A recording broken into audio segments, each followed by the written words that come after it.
В Индии прошел республиканский турнир по вольной борьбе памяти Николая Лунина, первого почетного гражданина Инты, погибшего в годы Великой Отечественной войны.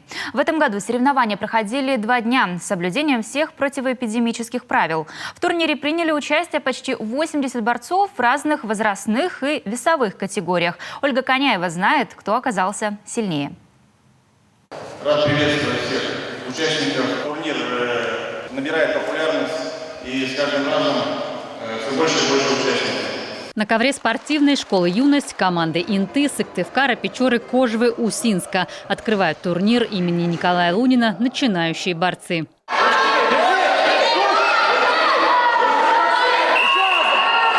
В усинской команде спортивного клуба «Воин» есть и опытные спортсмены, призеры соревнований по северо-западу, и те, кто делают первые шаги, хотя по ним и не скажешь. Спорт – это всегда про силу характера и волю к победе.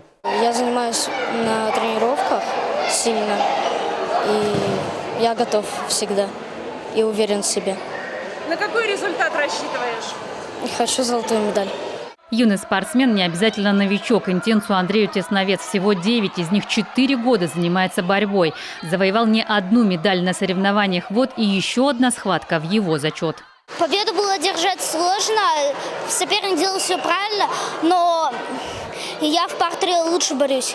Инту представляют 38 воспитанников спортивной школы «Юность». Среди них 9-летняя Вероника. Правда, показать свой уровень спортсменке не удается. Соперницы не смогли приехать. Как правило, такие турниры проводятся в основном для наших юных спортсменов, которые мало получают выездов на соревнования. Это такие турниры больше для них. Да, также и борются и много, которые в составе сборной Коми. И ребята Сыктывкара, тренера привезли основных ребят. Это 5-7 год. В Сыктывкаре 2 школы Олимпийского резерва. Понятно, что в столице собран основной костяк. Но звездочки в каждой возрастной группе есть и в других городах и регионах Коми. Так что на региональном уровне конкуренция достойная. На ковре борцы весовой категории до 48 килограммов. Сыктывкарец Богдан Ляльченко и Егор Вирван из Инты. Сдаваться оба явно не планируют. Городские и региональные соревнования Егор Вирван уже выигрывал. Его следующая цель – победа на российских. Занимаюсь я 5 лет. Почему именно этот вид спорта? Папа отвел во 2 классе, и как-то вот так получилось, мне понравилось, начал выигрывать. И вот так занимаюсь.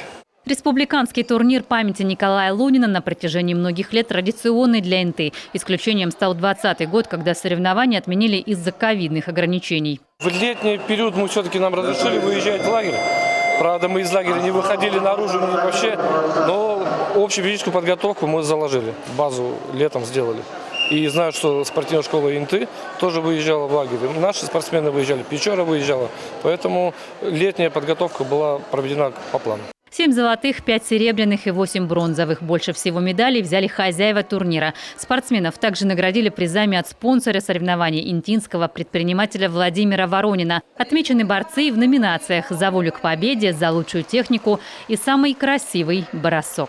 Ольга Коняева, Татьяна Маннова, Евгений Михалкович, телеканал Юрган, Инта.